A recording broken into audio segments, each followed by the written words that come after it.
সমঝোতা বৈঠক থেকে নৌমন্ত্রীর আহ্বানের পর সারা দেশে যান চলাচল শুরু। কর্মবিরতি চলাকালে বিভিন্ন স্থানে পরিবহন শ্রমিকদের সঙ্গে র্যাব পুলিশের সংঘর্ষে একজন নিহত।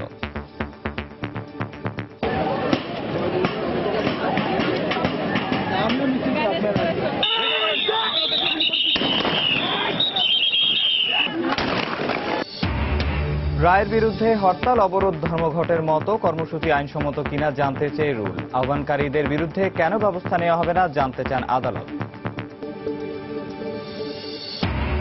বিএনপি আমলে দুর্নীতি আর লুটপাটের কারণেই বিদ্যুৎ খাতে কোনো উন্নয়ন হয়নি বললেন প্রধানমন্ত্রী। গণভবন থেকে বিভিন্ন কর্মসূচির উদ্বোধন।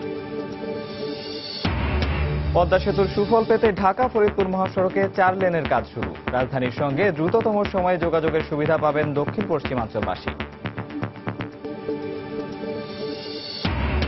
এবং রাজধানীর বনশ্রীতে সাইকেল চুরির ঘটনায় এক যুবককে পিটিয়ে হত্যার অভিযোগ। 2 জন আটক, শাস্তির দাবি পরিবারের।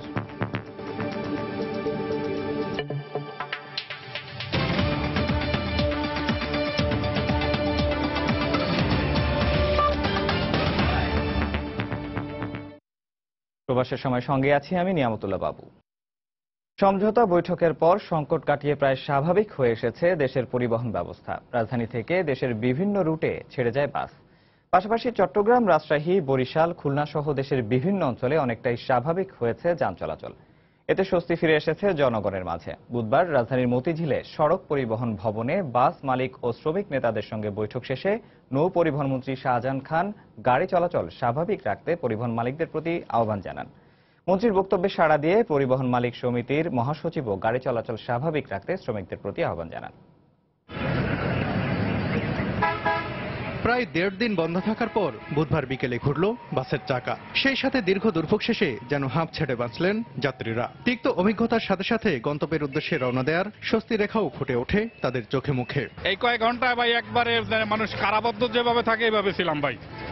এখন আমি আমার কর্মে ফিরে যাইতেছি। ধর্মঘট প্রত্যাহার হয়েছে, আমরা স্বস্তি ফিরে পাইছি। এর আগে পরিবহন ধর্মঘটের কারণে সৃষ্ট অচলাবস্থা নিরসনে বুধবার সকালে সচিবালয়ে সড়ক পরিবহন মন্ত্রী ওবায়দুল কাদের, আইনমন্ত্রী আনিসুল হক, নৌ পরিবহন মন্ত্রী শাহজাহান খান ও স্থানীয় সরকার প্রতিমন্ত্রী মশিউর রহমান রাঙ্গা বৈঠকে বসেন।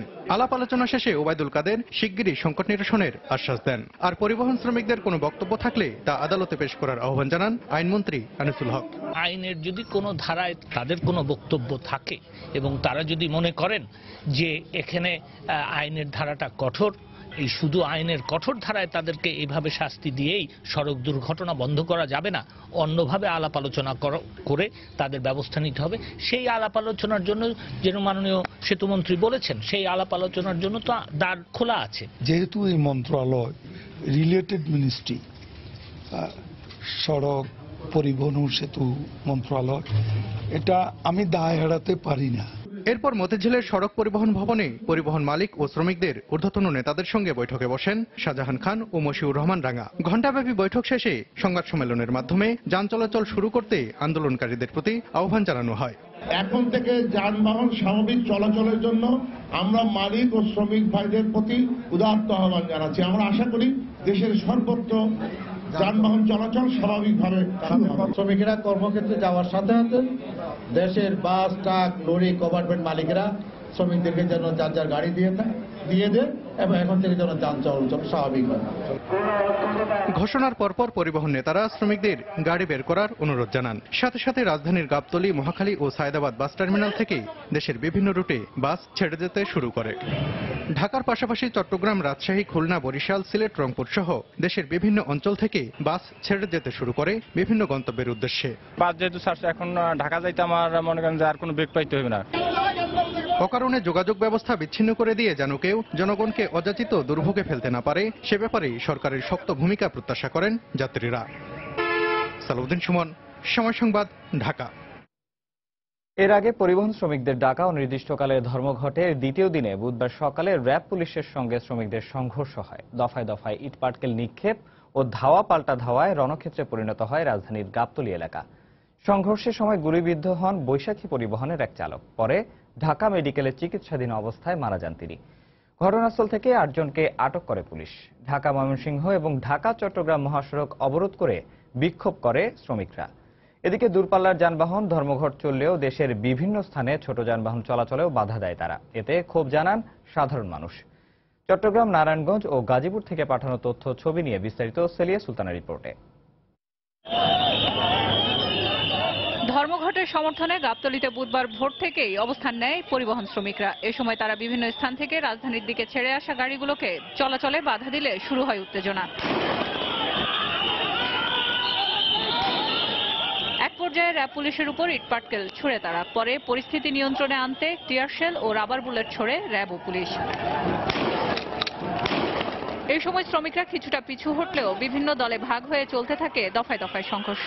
গুলিবিদ্ধ হন এক পরিবহন শ্রমিক। টায়ারে আগুন জ্বালিয়ে রাস্তা অবরোধ করে বিক্ষোভ করতে থাকেন তারা। এক পর্যায়ে ভাঙচুর চালানোর সময় 8 জনকে আটক করে আইন শৃঙ্খলা বাহিনী। পিকেটারদের সাথে পুলিশের সাথে এবং যখন তারা ধাওয়া পাল্টা ধাওয়াতে লিপ্ত ছিল তখন পুলিশ তাদেরকে যখন নিবৃত্ত করার চেষ্টা করছিল তখন ইটের আঘাতে পুলিশ সদস্য সহ 3 জন আহত হয়। একটা লোক মাঝখান দিয়ে রোডের মাঝখান দিয়ে দৌড় দিছে, আর ওই একটা লোক বাঁচাইবো না 40টা লোক বাঁচাইবো। গাড়ি চালায় মনে করেন যে 10টা মানুষের মনে করেন যে খাবার জোগাড় করে, তাই না? একটা মালিকের মনে করেন যে ইনকাম দেয়। ধর্মঘটের সমর্থনে সকাল থেকে ঢাকা চট্টগ্রাম মহাসড়কের শিমরাইল এলাকায় রাস্তা আটকে অবরোধ করে পরিবহন শ্রমিকরা। এই সময় সেখানে টায়ারে আগুন ধরিয়ে বিক্ষোভ করেন তারা। ধর্মঘটের কারণে দূরপাল্লার বাসের পাশাপাশি বিভিন্ন ছোট যানবাহন ও অ্যাম্বুলেন্সও চলাচলে বাধা দেওয়া হয়। সকাল থেকে সারা দেশের মতো গাজীপুরের ঢাকা, টাঙ্গাইল ও ঢাকা ময়মনসিংহ মহাসড়কেও রাস্তা আটকে বিক্ষোভ করেছে পরিবহন শ্রমিকরা। এ সময় বিভিন্ন গাড়ি চলাচলে প্রতিবন্ধকতা সৃষ্টির পাশাপাশি সংবাদ মাধ্যমের গাড়িও ভাঙচুর করা হয়। একই পরিস্থিতি সাভারের ঢাকা রিচা মহাসড়কেও। চট্টগ্রামেও ধর্মঘটের কারণে দূরপাল্লার যানবাহনের পাশাপাশি সিএনজি, অটোরিকশা ও প্রাইভেট গাড়ি চলাচলে বাধা দেয় শ্রমিকরা। এতে চরম ক্ষোভ প্রকাশ করেছেন সাধারণ মানুষ। সেলিয়া সুলতানা, সময় সংবাদ। স্বরাষ্ট্রমন্ত্রী আসাদুজ্জামান খান কামাল বলেছেন, কর্মবিরতির নামে পুলিশ বক্স ও পুলিশের গাড়ি পোড়ানোর ঘটনায় মামলা করা হবে। বুধবার রাজধানীর মিরপুরে পুলিশ স্টাফ কলেজে এক অনুষ্ঠানে তিনি একথা বলেন। মামলা হবে না কেন? একটা পুলিশের রেকার ভেঙে ফেলছে, বক্স ভেঙে ফেলেছে। আজকে একটা জিপের উপর আক্রমণ করতে গিয়েছিল, সেই সময় আপনারা দেখেছেন একটা দুর্ঘটনা, মানে একটা আহত হয়েছে একজন শ্রমিক, এটাও আপনারা দেখেছেন। তা আমাদের নিরাপত্তা বাহিনী চরম ধৈর্যের সঙ্গে মোকাবেলা করছে। আমরা শেষ পর্যন্ত দেখব, তারপরে আমরা যা করার করব। রাজধানীর গাবতলীতে আগুন ও ভাঙচুরের ঘটনায় শ্রমিকরা জড়িত নয় দাবি করে নৌপরিবহন মন্ত্রী শাহজাহান খান বলেছেন, ষড়যন্ত্রের অংশ হিসেবে শ্রমিকদের নামে এই ঘটনা ঘটিয়েছে বিএনপি জামায়াত। বুধবার সন্ধ্যায় বরিশাল প্রেস ক্লাবে সাংবাদিকদের সঙ্গে মতবিনিময় অনুষ্ঠানে তিনি একথা বলেন।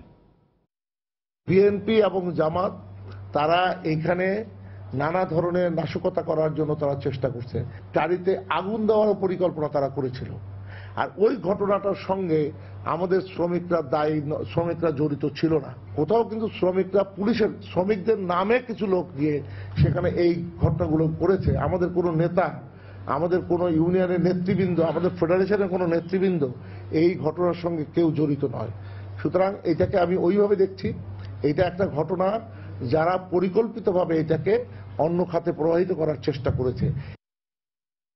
পরিবহন শ্রমিকদের কর্মবিরতির কারণে রাজধানী সহ সারা দেশে চরম দুর্ভোগ পোহাতে হয় সাধারণ মানুষকে। সড়কে গণপরিবহন না থাকায় অফিসগামী হাজার হাজার মানুষকে রাজধানীর বিভিন্ন পয়েন্টে ঘন্টার পর ঘন্টা অপেক্ষা করতে দেখা গেছে। সবচেয়ে বেশি ভোগান্তিতে পড়ে এসএসসি পরীক্ষার্থীরা। গণপরিবহনের চাকা বন্ধ হলেও জীবনের চাকা তো আর থেমে থাকে না, তাই ঝুঁকি জেনেও হাজারো মানুষের এভাবেই অফিস যাত্রা। রাস্তায় গণপরিবহন না থাকায় এদিন নগরবাসীর একমাত্র ভরসা ছিল বিআরটিসি বাস। বাস স্ট্যান্ডে বাস আসা মাত্রই এমন প্রতিযোগিতা ছিল পুরো নগর জুড়ে। তবে সে প্রতিযোগিতায় হেরে গিয়ে সবচেয়ে ভোগান্তিতে পড়েন মহিলা ও বয়স্করা। মাদারটেক থেকে এই পর্যন্ত কোনো গাড়ি গুড়ি কিচ্ছু নাই, হাঁটতে হাঁটতে হাঁটতে হাঁটতে কষ্টের জ্বালায় আটকে এখানে আসছি, এখন ধরে যাচ্ছি রিক্স নিয়ে। এটা কার দায়ী? রিক্স নিয়েই তো অফিস করতে হবে, অফিস তো সেটা বুঝবে না। বাস না পেয়ে অনেকে আবার পিকআপ কিংবা ভ্যানে অফিসের পথ ধরেন। বেশিরভাগ অফিসগামী মানুষই এদিন গন্তব্যে গেছেন পায়ে হেঁটে। সব মিলিয়ে বুধবার দুপুর পর্যন্ত যেন ভোগান্তির নগরীতে পরিণত হয়েছিল রাজধানী ঢাকা। সংবিধান আইন কিছুই মানছে না পরিবহন শ্রমিকরা, পরিবহন নেতারা। একজন ড্রাইভারের জন্য 18 কোটি মানুষকে জিম্মি করা তাদের মোটেও ঠিক হয় নাই। শস্যের ভিতরে ভোট ঢুকে গেছে। প্রধানমন্ত্রীর মন্ত্রিসভার ভিতরে কিছু কিছু মন্ত্রী এটাকে উৎসাহিত করছেন। এদিকে সড়ক যোগাযোগ ব্যবস্থা অচল হয়ে পড়ায় রাজধানীর সব রেল স্টেশনে ছিল উপচে পড়া ভিড়। কমিউটার ট্রেন থেকে শুরু করে প্রতিটি ট্রেনেই জীবনের ঝুঁকি নিয়ে যাত্রীরা গন্তব্যে যান। সমস্ত প্যাসেঞ্জার এখন ট্রেনমুখী। কিছু নামধারী শ্রমিক তারা আদালতের বিরুদ্ধে অবস্থান নিচ্ছে। ভোর 6টায় আসছি, আমার বাবা খুব অসুস্থ, এখন দেখতে পারি না পারি তা সম্ভব নয়। সারা দেশেও ছিল দিনভর একই রকম ভোগান্তির চিত্র। সকাল থেকে খুলনা ও চট্টগ্রামের বাস টার্মিনাল থেকে কোনো বাস ছেড়ে না যাওয়ায় সীমাহীন দুর্ভোগে পড়েন সাধারণ মানুষ। সরকার যদি এই অযৌক্তিক দাবিটাকে মেনে নেয় তাহলে আমরা প্রতিটা মানুষ যারা রাস্তায় চলাফেরা করি প্রতিটা মানুষের জীবন হুমকির মুখে পড়বে। দাবি আদায়ের নামে ভবিষ্যতে এমন চরম দুর্ভোগ যেন কেউ সৃষ্টি করতে না পারে সে বিষয়ে সরকারকে আরো কঠোর হওয়ার আহ্বান জানান ভুক্তভোগীরা। মাহমুদ রাকিব, সময় সংবাদ। সরকার দলীয় প্রভাবশালী দুই মন্ত্রীর মদদেই পরিবহন ধর্মঘটের কারণে সাধারণ মানুষকে দুর্ভোগ পোহাতে হয়েছে বলে মন্তব্য করেছেন বিএনপি মহাসচিব মির্জা ফখরুল ইসলাম আলমগীর। তিনি বলেন, দলীয় ও ব্যক্তিগত স্বার্থ রক্ষায় অস্থিতিশীল পরিস্থিতি সৃষ্টি করে দেশকে ধ্বংসের দিকে নিয়ে যাচ্ছে সরকার। বুধবার দুপুরে জাতীয় প্রেস ক্লাবে আলোচনা সভায় বক্তব্য রাখেন মির্জা ফখরুল। সমগ্র বাংলাদেশের মানুষ আজকে একটা চরম অস্থিতিশীল অনিশ্চয়তা মধ্যে পড়েছে। এই সরকারের সম্পূর্ণ শুধু ব্যক্তিগত স্বার্থে, দলীয় স্বার্থে তা আজকে গোটা দেশকে ধ্বংস করে দিয়েছে। ধর্মঘটের পেছনে যিনি মদত যোগাচ্ছেন তিনি হচ্ছেন এই সরকারের একজন প্রভাবশালী মন্ত্রী এবং তিনি শুধু নন, তার সাথে তার প্রতিমন্ত্রী রয়েছেন। তারা তাদের স্বার্থকে হাসিল করবার জন্য আজকে এই ধরনের একটা অরাজক একটা অবস্থা তৈরি করেছে, যেখানে জনগণ দুর্ভোগে পড়তে হচ্ছে।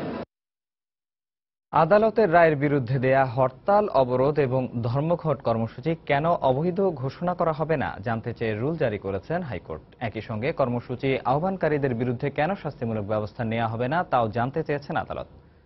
পাশাপাশি ধর্মঘট প্রত্যাহারের পর গণপরিবহন চলাচল স্বাভাবিক হয়েছে কিনা তাও জানাতে বলেছেন উচ্চ আদালত।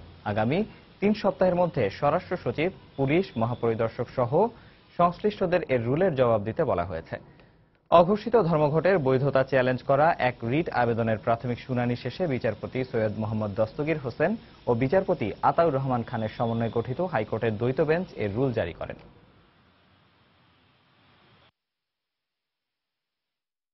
আদালতের রায় এবং আদেশের বিরুদ্ধে যে কোনো ধরনের হরতাল, ধর্মঘট ডাকাকে বেআইনি এবং অবৈধ কেন ঘোষণা করা হবে না।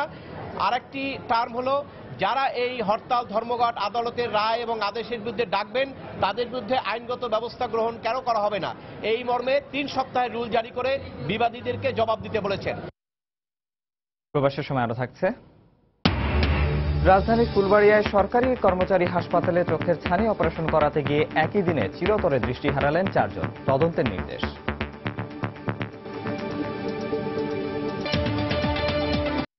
বিএনপির শাসনামলে সীমাহীন দুর্নীতি আর লুটপাটের কারণেই বিদ্যুৎ খাতে কোনো উন্নয়ন হয়নি উল্লেখ করে প্রধানমন্ত্রী শেখ হাসিনা বলেছেন, ক্ষমতার লোভে তারা জনগণকে বিদ্যুতের খুঁটি দেখালেও আওয়ামী লীগ ঘরে ঘরে আলো এনে দিয়েছে। বুধবার সকালে গণভবন থেকে ভিডিও কনফারেন্স করে 10টি উপজেলায় শতভাগ বিদ্যুতায়ন কর্মসূচি সহ বেশ কয়েকটি বিদ্যুৎ কেন্দ্রের উদ্বোধনী অনুষ্ঠানে তিনি কথা বলেন। ওই অনুষ্ঠান থেকেই দেশে প্রথমবারের মতো প্রাথমিক শিক্ষাবৃত্তির টাকা মোবাইল ব্যাংকিংয়ের মাধ্যমে বিতরণ কার্যক্রম উদ্বোধন করেন প্রধানমন্ত্রী। নির্বাচনী প্রতিশ্রুতি অনুযায়ী দেশের প্রত্যন্ত অঞ্চল সহ ঘরে ঘরে বিদ্যুৎ পৌঁছে দিতে আরও এক ধাপ অগ্রসর হল সরকার। বিদ্যুতের উৎপাদন ও সঞ্চালন ক্ষমতা বাড়াতে চালু হল নতুন 8টি বিদ্যুৎ কেন্দ্র এবং বিবিয়ানা কালিয়াকৈর 400 কিলোভোল্টের সঞ্চালন লাইন। বুধবার সকালে গণভবন থেকে ভিডিও কনফারেন্সের মাধ্যমে দেশের বিভিন্ন স্থানে গড়ে তোলা 8টি পাওয়ার প্ল্যান্ট উদ্বোধন করেন প্রধানমন্ত্রী। পাশাপাশি দেশের 9 জেলার 10টি উপজেলায় চালু হয় শতভাগ বিদ্যুতায়ন কর্মসূচির। প্রথমবারের মতো বিদ্যুতের আলোয় আলোকিত হয় পার্বত্য উপজেলা থানচি। এই কার্যক্রমে আমি শুভ উদ্বোধন ঘোষণা করছি। প্রকল্পগুলো উদ্বোধন করে ভিডিও কনফারেন্সে 5 জেলায় সর্বস্তরের মানুষের সঙ্গে কথা বলেন প্রধানমন্ত্রী। দুর্নীতি করে বিএনপি জামাত সাধারণ মানুষকে বিদ্যুৎ সুবিধা থেকে বঞ্চিত করেছিল বলেও সমালোচনা করেন তিনি। বিএনপির নেত্রী তার ছেলে খাম্বা ইন্ডাস্ট্রি তৈরি করে, কাজে মানুষ বিদ্যুৎ না পেলেও পেয়েছিল বা দেখেছিল রাস্তার পাশে শুয়ে থাকা হাজার হাজার খাম্বা। আন্তরিকতার সাথে উন্নয়নের কাজ করলে দেশের উন্নয়ন যে ত্বরান্বিত করা যায় সেটা আমরা প্রমাণ করেছি এবং সেটা পেয়েছে আওয়ামী লীগ। দেশের প্রত্যন্ত এবং দুর্গম যেসব এলাকায় জাতীয় গ্রিডের বিদ্যুৎ ব্যবহারের সুযোগ নেই সেসব এলাকায় শিগগিরই 46,000 সোলার হোম সিস্টেম স্থাপনের কথাও জানান প্রধানমন্ত্রী। যেসব জায়গায় গ্রিড লাইন যাওয়া বেশ কষ্টকর, আমরা সব জায়গায় সোলার প্যানেল দিচ্ছি। বিদ্যুৎ কোনো মতেই যেন অপচয় না হয় এ ব্যাপারে প্রত্যেকে সচেতন হতে হবে। ওই অনুষ্ঠান থেকেই দেশে প্রথমবারের মতো প্রাথমিক শিক্ষার্থীদের শিক্ষাবৃত্তির টাকা মোবাইল ব্যাংকিং এর মাধ্যমে মায়েদের অ্যাকাউন্টে পৌঁছে দিতে মায়ের হাসি প্রকল্প উদ্বোধন করেন প্রধানমন্ত্রী। বলেন, দেশের প্রত্যন্ত অঞ্চল পর্যন্ত ডিজিটাল সেবা পৌঁছে দিয়েছে সরকার। ডিজিটাল বাংলাদেশ আজকে বাস্তব এবং আমরা তা বাস্তবায়ন করেছি এবং এর সুফলটা গ্রামের মানুষ পাচ্ছে। 1,30,00,000 সুবিধাভোগী ছাত্রছাত্রীদের অভিভাবকদের হাতে আমরা টাকা পৌঁছে দিচ্ছি মোবাইল ফোনের মাধ্যমে। ছেলে মেয়ে যেন বিপথে না যায়, ওই ছোট্ট বেলা থেকেই তাদেরকে সেইভাবে গড়ে তুলবেন যেন তারা আমাদের মুক্তিযুদ্ধের ইতিহাস জানতে পারে। এর আগে রাজধানীর বিজয় সরণির যানজট নিরসনে ইউলুপ নির্মাণের জন্য সেনাবাহিনী প্রধানের নেতৃত্বে প্রকল্পটির স্থাপত্য নকশা প্রধানমন্ত্রীর কাছে তুলে ধরেন সেনাবাহিনীর একটি উচ্চপদস্থ প্রতিনিধি দল। দেবাশিস রায়, সময় সংবাদ, ঢাকা। পদ্মা সেতু চালু হলে শুধু নদী পথে নয়, সড়ক পথেও তার সুফল পেতে এর মধ্যেই শুরু হয়ে গেছে ঢাকা থেকে ফরিদপুর মহাসড়কে 4 লেনের উন্নতিকরণ কাজ। এর ফলে 2019 সালের মধ্যে দ্রুততম সময়ে রাজধানীর সঙ্গে সড়ক পথে যোগাযোগের সুবিধা পাবেন দেশের দক্ষিণ পশ্চিমাঞ্চলবাসী। প্রকল্প সংশ্লিষ্টরা বলছেন এটি হবে দেশের প্রথম এক্সপ্রেসওয়ে। প্রকল্প এলাকা ঘুরে এসে রিপোর্ট এহসান জুয়েলের ছবি তুলেছেন সাইফুল ইসলাম। রাজধানী ঢাকা থেকে মুন্সিগঞ্জের মাওয়া, এভাবেই 2 লেনের অপ্রশস্ত সড়ক দিয়ে যোগাযোগ করে পদ্মা নদীর 2 পারের 19 জেলার পণ্য ও যাত্রীবাহী যানবাহনগুলো। সেতু হলে পাল্টে যাবে জীবনযাত্রা, বাড়বে যানবাহনের চাপ। সেতুতে প্রায় 2 ঘন্টা নদীপথ পার হতে সময় লাগবে 10 থেকে 15 মিনিট। দেশের দক্ষিণ পশ্চিমাঞ্চলের সাথে নিরবিচ্ছিন্ন দ্রুততম সময় এবং সহজতর যোগাযোগের লক্ষ্যে এখন থেকে তাই চলছে যাত্রাবাড়ি থেকে মাওয়া এবং মাদারীপুরের পাঁচশর থেকে ফরিদপুরের ভাঙ্গা পর্যন্ত মহাসড়ক 4 লেনে উন্নীতকরণের কাজ। গাড়িগুলি চালায় শান্তি পাবো, এই যানজট সৃষ্টি কম, এদিকের মানুষজন ওদিকে যা কাজ করতে পারবে। রাস্তায় গেলে তাহলে 20 মিনিট লাগবে, কোনো জায়গায় ব্রেক নাই, একটানে যামুগা মাওয়া। যানজট কম থাকবে, মনে করেন যাতায়াত সুবিধা হবে, একটা সিঙ্গেল বেশি মারতে পারবো। দেশের প্রথম এই এক্সপ্রেসওয়েটির কোথাও ট্রাফিক ক্রসিং ও ধীরগতির যান চলাচল থাকবে না, তবে 2 পাশে ধীরগতির যান চলাচলের জন্য থাকবে 5 মিটার পৃথক প্রশস্ত লেন। মহাসড়কের মাঝখানে থাকবে 5 মিটার সড়ক বিভাজন, ভবিষ্যতে যেটিকে মেট্রো রেলের কাজে ব্যবহার করা হবে। 4টি ফ্লাইওভার, 4টি রেলওয়ে ওভারপাস, 21টি আন্ডারপাস এবং 3টি ইন্টারচেঞ্জের সমন্বয়ে মহাসড়কটি নির্মাণ করা হবে। রোডসান হাইজের সেনাবাহিনীর মাধ্যমে কাজটা করাচ্ছে, তারা চেষ্টা করছে আমাদের সাথে যেন সমসাময়িক সময়ের মধ্যে যেন 4 লেনটা চালু করা যায়, এটা তারা দে আর ট্রাইং।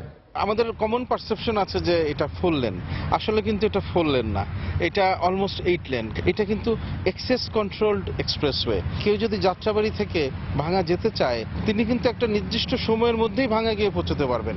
এর মাঝখানে কোনো ধরনের ব্রেক পয়েন্ট বা কোনো কিছু নাই, কোনো ধরনের ইন্টারফারেন্স নাই, কোনো ধরনের ট্রাফিক সিগন্যালিং নাই। 2016 সালের 13 আগস্ট প্রধানমন্ত্রী কাজের উদ্বোধন করেন। শেষ হবে আগামী 2019 সালের এপ্রিল মাসে।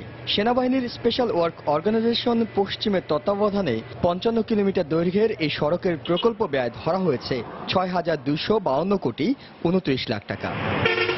পদ্মা সেতু হলে এই অঞ্চলের অর্থনীতিতে প্রাণের সঞ্চার হবে, একই সময়ে গতি আসবে যোগাযোগ ব্যবস্থায়। কিন্তু বর্তমানে এই 2 লেনের সড়ক কাঠামোর পক্ষে সে বাড়তি চাপ সামাল দেওয়া অনেক বেশি কঠিন হবে। আর তাই সেতুর কাঙ্ক্ষিত সুফল পেতে 2 প্রান্তের সড়কগুলোকে 4 লেনে উন্নীত করার কাজ পুরোদমে এগিয়ে চলছে। এহসান জুয়েল, সময় সংবাদ, মুন্সিগঞ্জ। প্রবাসের সময় আরো থাকছে। ব্যক্তিগত ঝামেলায় বিসিবি বিব্রত হলে নিষিদ্ধ হবেন অভিযুক্ত ক্রিকেটার। বিজ্ঞাপনে অংশ নেওয়ার ক্ষেত্রেও নীতিমালা চূড়ান্ত করছে ক্রিকেট বোর্ড। খাদ্যমন্ত্রী অ্যাডভোকেট কামরুল ইসলাম বলেছেন, দেশের খাদ্য সংরক্ষণ ব্যবস্থাপনাকে ডাটাবেজের আওতায় এনে আধুনিকায়ন করা হচ্ছে, যাতে কেউ কৃত্রিম খাদ্য সংকট তৈরি করতে না পারে। বুধবার দুপুরে রাজধানীর সিডাপ মিলনায়তনে এক সেমিনারে তিনি কথা বলেন। তিনি বলেন, স্বচ্ছতা ও তথ্যের পর্যাপ্ততা নিশ্চিত করতে 2য় দফার খাদ্য বান্ধব কর্মসূচি ডাটাবেজের আওতায় আনা হবে। সরকারের খাদ্য সংরক্ষণের কি আছে সেটা তো জানতে পারবোই, প্লাস টোটাল বাংলাদেশের কোথায় কি মজুদ আছে সেটাও কিন্তু আমরা এই ইন্টারনেটের মাধ্যমে অনলাইনে প্রবেশ করে আমরা জানতে পারবো। তাতে সুবিধা হবে কি, আমাদের কৃত্রিম সংকট সৃষ্টি করা, কৃত্রিম চাল দাম বাড়ানোর যে প্রবণতা, এই বিষয়ে আমাদের একটা প্রতিরোধ করার আমাদের সুবিধা হবে। খাদ্য বান্ধব কর্মসূচি 10 টাকা কেজিতে চাল, আমরা ওই কর্মসূচি কিন্তু ডাটাবেজে আনতে চাচ্ছি।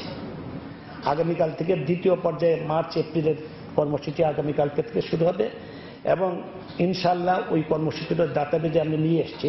5 লক্ষ পারিবারিক চাইল, 5 লক্ষ পরিবারকে আমরা দেব 60 কেজি করে, সেটা সংরক্ষণ করতে সেটাও আমরা বিতরণ করবো। আগামী মাসের থেকে আমরা শুরু করতে পারবো। এবার প্রবাসের কিছু খবর। মালয়েশিয়ায় অবৈধভাবে বসবাসরত বাংলাদেশিদের যত দ্রুত সম্ভব ই কার্ড নেয়ার পরামর্শ দিয়েছেন হাইকমিশনার মোহাম্মদ শহীদুল ইসলাম। মঙ্গলবার মালয়েশিয়ায় বাংলাদেশ হাইকমিশনে সাংবাদিকদের সঙ্গে মতবিনিময় সভায় তিনি কথা বলেন। তিনি বলেন, 15ই ফেব্রুয়ারি থেকে শুরু হওয়া অস্থায়ী কাজের জন্য যারা ই কার্ড পেয়েছেন বা পাবেন তাদেরকে বৈধ করার চেষ্টা করা হবে। অবৈধ শ্রমিকদের জন্য ই কার্ড নিবন্ধন চলবে 30 জুন পর্যন্ত। যে তার কাছে বাংলাদেশের কোনো ডকুমেন্ট থাকুক না থাকুক তাকে ই কার্ড দিয়ে দেওয়া হবে এবং ই কার্ড দিয়ে দিলে তাকে খুব দ্রুতই বাংলাদেশের পাসপোর্ট কিনতে হবে এবং বাংলাদেশের পাসপোর্ট পেলে তাদের এটা আগামী 1 ডিসেম্বর পর্যন্ত তারা এই কার্ডের আওতায় কাজ করবার সুযোগ পাবে। এই সুযোগটা যদি উনি নিয়ে নেয় তাহলে কিন্তু সে রিহায়ারিং প্রসেসের যে 2 বছর, 3 বছর, 4 বছর, 5 বছর নির্ভর করবে, সেই সুযোগটা তারা পাবে।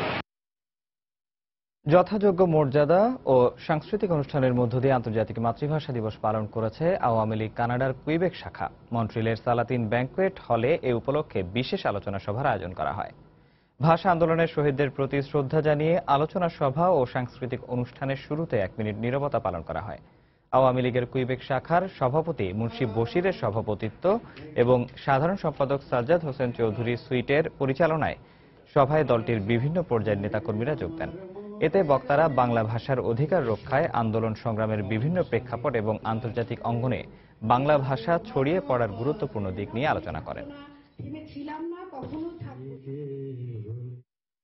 আন্তর্জাতিক মাতৃভাষা দিবস উপলক্ষে আলোচনা সভা করেছে কুয়েত প্রবাসী লেখকদের সংগঠন প্রবাসী সাহিত্য পরিষদ। কুয়েত সিটির গুলশান হলে আয়োজিত এই অনুষ্ঠানে সংগঠনের সভাপতি মোর্শেদ আলম বাদলের সভাপতিত্বে আলোচনা সভায় বক্তারা ভাষা দিবসের তাৎপর্য নিয়ে আলোচনা করেন। অনুষ্ঠানের প্রধান অতিথি হিসেবে উপস্থিত ছিলেন বীর মুক্তিযোদ্ধা প্রকৌশলী আব্দুল হান্নান। অনুষ্ঠানে সংগঠনের বিভিন্ন লেখক ও কবি কবিতা পাঠ করেন। রাজধানীর দক্ষিণ বনশ্রী এলাকায় সাইকেল চুরির অভিযোগে এক যুবককে পিটিয়ে হত্যার অভিযোগ উঠেছে। নিহত মানিকের পরিবারের অভিযোগ, স্থানীয় এক বাড়িওয়ালার ছেলে ও তার সহযোগীরা বাসায় আটকে রেখে বেধড়ক মারধর করে মানিককে। ছেলেকে ছাড়িয়ে নিতে তার বাবার কাছে 50,000 টাকা সাইকেল বাবদ ক্ষতিপূরণ দাবি করে তারা। তবে টাকা নিয়ে পৌঁছানোর আগেই হত্যা করা হয় মানিককে। এ ঘটনায় জড়িত থাকার অভিযোগে 2 জনকে আটক করেছে পুলিশ। গাড়ি চালক মানিক প্রতিদিনের মতো বুধবার সকালে কর্মস্থলের উদ্দেশ্যে বের হন তিনি। বাসা থেকে কয়েকশো গজ সামনে এগোতেই দক্ষিণ বনশ্রীর ই ব্লকে সাইকেল চোর বলে বাসার ভেতরে নিয়ে যায় স্থানীয় বাড়িওয়ালার ছেলে ও তার সহযোগীরা। কয়েক ঘন্টার নির্মম নির্যাতনে এক পর্যায়ে মৃত্যু হয় তার, এমন অভিযোগ মানিকের বোনের। শুনতেছি যে ওরে নাকি কারা মারধর করতেছে, ধরছে। আমার আব্বার মোবাইলে ফোন দিছে, তখন 8:30 কি 9টা হবে। যখন এটা শুনছি, শোনার পরে আমার আব্বা বলছে যদি অন্যায় করে তাহলে আপনারা থানায় পুলিশের কাছে দিয়ে দেন, থানায় দিয়ে দেন। আর আপনারা কোথায় ওরে ধরছেন সেই জায়গার নামটা বলেন। ওনারা কোনো অ্যাড্রেস দেয় নাই। যখন 1টা বাজে নিচে দারোয়ানের কাছে শুনতেছি যে একটা ছেলে মারা গেছে, শুই না খুঁজতে খুঁজতে দৌড়ায় গেছি। যাওয়ার পরে শুনি যে ওখানে আমার ভাইকে মারা হয়েছে। নিহত মানিকের একটি শিশু সন্তান রয়েছে। তার ভবিষ্যতের অনিশ্চয়তার শঙ্কা এখন পরিবারের চোখে মুখে। আমার ভাই ওইভাবে ওদের কাছে কাঁদছে, আশেপাশের মানুষ বলছে যে আমাকে একটু বাঁচতে দেন, আমার একটা ছেলে আছে, আমার হাত ভাঙে ফেলেন, আমার চোখ ফুটাই দেন, তারপর আমার একটু বাঁচতে দেন। আমার ভাইটাকে একটু বাঁচতে দিল না। ঘটনাটিকে হত্যাকাণ্ড বলে ধারণা করছে পুলিশ। ইতিমধ্যে অভিযুক্ত 2 জনকে আটক করা হয়েছে। এটা নিঃসন্দেহে একটি হত্যাকাণ্ড। আমরা এর উপরে অনুসন্ধান শুরু করেছি। অনুসন্ধান করে তদন্ত সাপেক্ষে পরবর্তী ব্যবস্থা গ্রহণ করা হবে। দোষীদের দৃষ্টান্তমূলক শাস্তি দাবি করেছেন নিহতের পরিবার। জুনায়েদ আল হাবিব, সময় সংবাদ, ঢাকা। চোখের ছানি অপারেশনের জন্য ভর্তি হলেন হাসপাতালে। অপারেশনের পর ছানি তো দূর হলোই না, উল্টো চিরতরে হারালেন চোখের আলো। একই দিনে একই হাসপাতালে একই চিকিৎসকের অধীনে পরপর 4 রোগীর ক্ষেত্রে ঘটেছে এরকম ঘটনা। রাজধানীর ফুলবাড়িয়ায় সরকারি কর্মচারী হাসপাতালে এই ঘটনার পর ভুক্তভোগীদের উন্নত চিকিৎসার জন্য নেওয়া হয় জাতীয় চক্ষু বিজ্ঞান ইনস্টিটিউটে। সংশ্লিষ্ট চিকিৎসক অস্ত্রোপচারে গাফিলতির অভিযোগ অস্বীকার করলেও ঘটনাটিকে অস্বাভাবিক উল্লেখ করে তা তদন্তের নির্দেশ দিয়েছে হাসপাতাল কর্তৃপক্ষ। তাফসির বাবু রিপোর্ট। তখন আমি বললাম যে ম্যাডাম কোনো মতে কি চোখটা রাখা যাবে না? মনে হয় না। সিরাজুল হক নামের এই ব্যক্তি চোখের ঝাপসা দৃষ্টি নিয়ে 14 ফেব্রুয়ারি ভর্তি হন রাজধানীর সরকারি কর্মচারী হাসপাতালে। একদিন পর হয় তার চোখের ছানি অপারেশন। পরে ব্যান্ডেজ খোলার পর দেখা যায় পুরোপুরি নষ্ট হয়ে গেছে তার চোখের মণি। একই দিনে ওই হাসপাতালেই সিরাজুল হকের মতো ভাগ্য বরণ করতে হয়েছে আরও 3 জনকে। সামান্য চোখে ছানি অপারেশন করতে গিয়ে এখন চোখ হারিয়ে ফেলার মতো ভাগ্য বিড়ম্বনায় পড়েছেন সকলেই। শুধু কি তাই, চিকিৎসা নিতে গিয়ে হয়রানি, বাজে ব্যবহার, এমনকি অপারেশনের সময় চড় থাপ্পড়ের শিকার হয়েছেন বলে অভিযোগ কোন কোন রোগীর। খালি কইছে ছায়া তায়ন, আমি তো কতক্ষণ ছায়া তা 2 ঘন্টা লাগাতে মনে করেন কোন সময় একটু বালু ভেতা মারলই এরকম করে একটা ঘুষি মারতো ডাক্তারটায়। এই ডাক্তারে কপালে থাপড় মারে, গালে থাপড় মারে খালি। হ্যাঁ এই এদিকে তাকাও, ওইদিকে তাকাও, চোখ নষ্ট হইলে আমরা জানি না। এরা বলতেছে এখন আমাদের কিছু করার নাই, কেন সব নষ্ট করে নিয়ে আসছেন, এখন তার আমরা ভালো করতে পারবো না। চোখের দৃষ্টি হারানো 4 রোগী এখন চিকিৎসাধীন আছেন চক্ষু বিজ্ঞান ইনস্টিটিউটে। সেখানকার পরিচালক জানিয়েছেন ইনফেকশনের কারণে এ ঘটনা ঘটতে পারে। আমরা আসার সাথে সাথে ওদের চিকিৎসা শুরু করেছি তাৎক্ষণিকভাবে। এর মধ্যে 2টা রোগীকে ভিট্রেক্টমি অপারেশন করা হয়েছে, আর আরেকটা রোগী বেশি খারাপ ছিল, সেটাকে আমরা কনজারভেটিভ ট্রিটমেন্ট দিয়েছি। আমাদের আইডিয়া হচ্ছে যে ইনফেকশনের সোর্সটা সেম সোর্স। এদিকে জানতে চাইলে সরকারি কর্মচারী হাসপাতালের অভিযুক্ত চিকিৎসক গাফিলতির অভিযোগ অস্বীকার করে সাফাই গাইলেন নিজের পক্ষে। যদি এখানে দায়ী হইতাম তাহলে আমি স্বীকার করতাম, এবং আমার দিক থেকে কোনো ধরনের আমি গাফিলতি রাখার চেষ্টা করি না, 100% দেওয়ার চেষ্টা করি। তবে হাসপাতাল কর্তৃপক্ষ জানিয়েছে 4 সদস্যের তদন্ত কমিটি গঠন করে ঘটনার ব্যাপারে অনুসন্ধান করা হচ্ছে। ডেফিনেটলি কোথাও একটা সমস্যা ছিল, তো সেই সমস্যাটা খোঁজার জন্যই এই অনুসন্ধান কমিটিটা করা হচ্ছে। তো তাদেরকে 7 দিনের মধ্যে রিপোর্ট দিতে বলা হয়েছে। হাসপাতাল কর্তৃপক্ষ জানায় তদন্তে গাফিলতির প্রমাণ আসলে অভিযুক্তদের বিরুদ্ধে নিয়মানুযায়ী ব্যবস্থা নেওয়া হবে। তাফসির বাবু, সময় সংবাদ, ঢাকা। সাম্প্রদায়িকতা মুক্ত শিক্ষা চাই, মুক্ত মানবিক দেশ চাই, এ স্লোগান নিয়ে কেন্দ্রীয় শহীদ মিনারে চলছে সপ্তাহব্যাপী বাংলাদেশ পথনাটক উৎসব। বুধবার বিকেলে বেলুন উড়িয়ে বাংলাদেশ পথনাটক পরিষদের এই আয়োজনের উদ্বোধন করেন উপমহাদেশের বিখ্যাত নাট্যকার প্রয়াত সফদার হাশমির স্ত্রী নাট্যজন মালয়শ্রী হাশমি। এ ধরনের আয়োজনকে ইতিবাচক হিসেবে দেখছেন বিভিন্ন শ্রেণী পেশার সাধারণ মানুষ। মৌসুমী মৌল রিপোর্ট।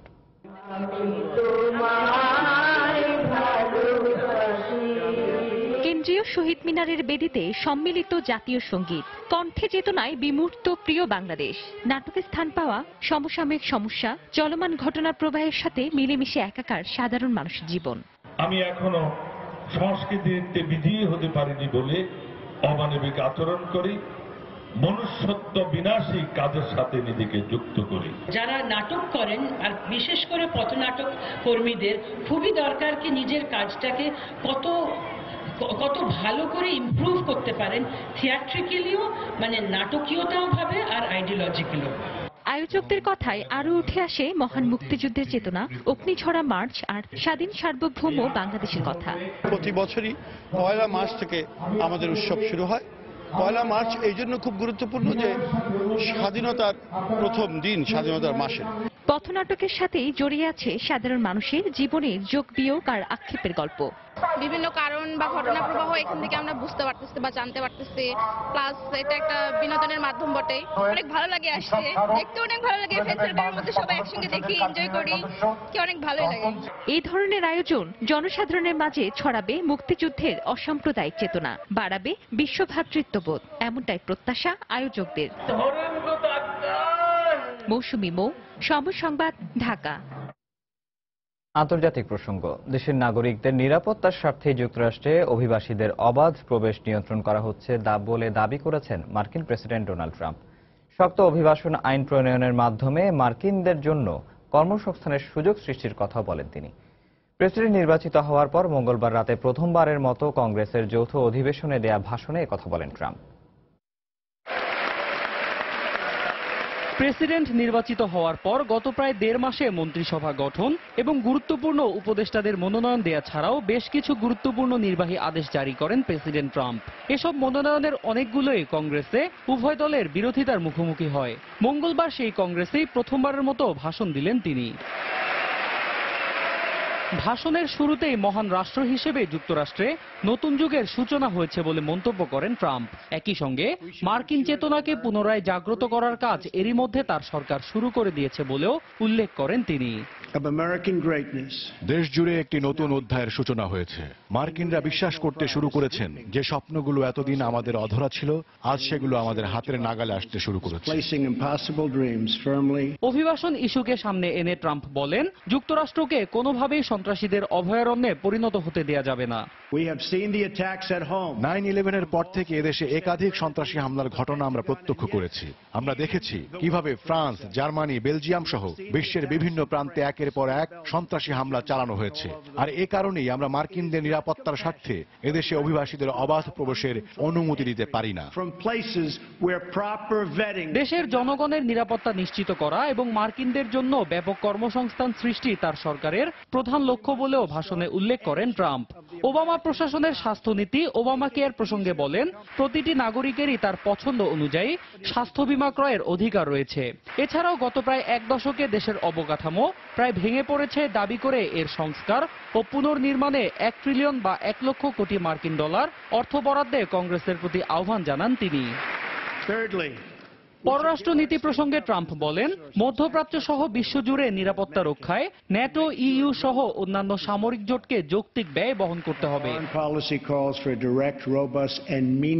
এছাড়াও দেশের নিরাপত্তার স্বার্থে হোমল্যান্ড সিকিউরিটি বিভাগ এবং কেন্দ্রীয় গোয়েন্দা সংস্থার পাশাপাশি রিপাবলিকান এবং ডেমোক্র্যাট দলকে এক হয়ে কাজ করার আহ্বান জানান ট্রাম্প। অন্যর কর্মকার, সময় সংবাদ।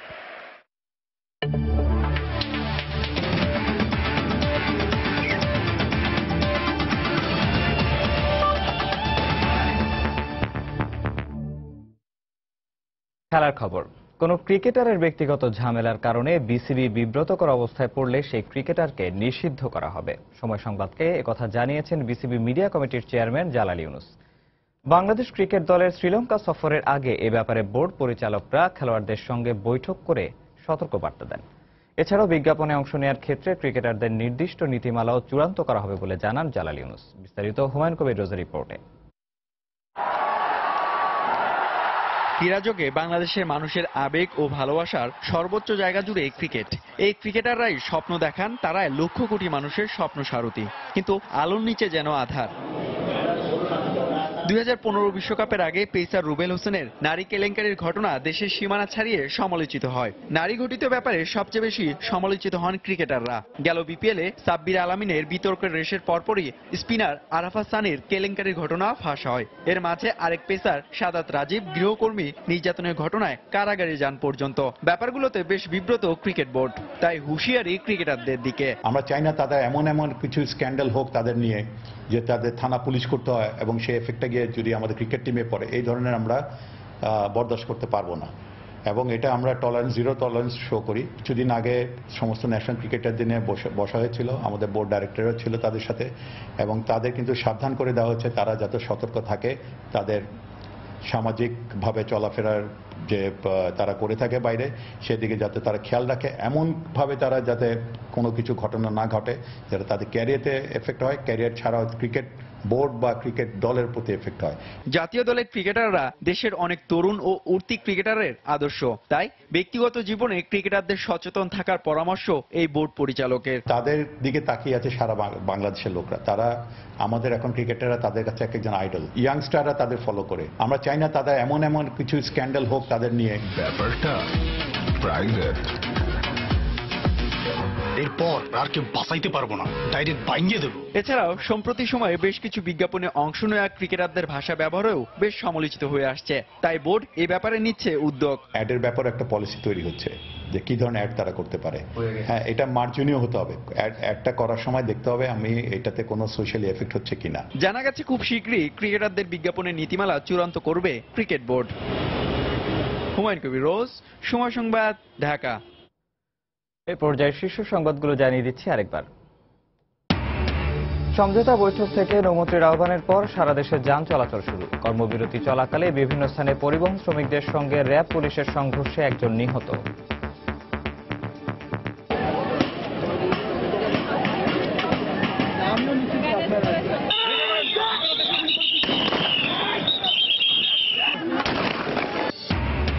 রায়ের বিরুদ্ধে হরতাল, অবরোধ, ধর্মঘটের মতো কর্মসূচি আইনসম্মত কিনা জানতে চেয়ে রুল। আহ্বানকারীদের বিরুদ্ধে কেন ব্যবস্থা নেওয়া হবে না জানতে চান আদালত। বিএনপি আমলে দুর্নীতি আর লুটপাটের কারণে বিদ্যুৎ খাতে কোনো উন্নয়ন হয়নি বললেন প্রধানমন্ত্রী। গণভবন থেকে বিভিন্ন কর্মসূচির উদ্বোধন। পদ্মা সেতুর সুফল পেতে ঢাকা ফরিদপুর মহাসড়কে 4 লেনের কাজ শুরু। রাজধানীর সঙ্গে দ্রুততম সময়ে যোগাযোগের সুবিধা পাবেন দক্ষিণ পশ্চিমাঞ্চলবাসী।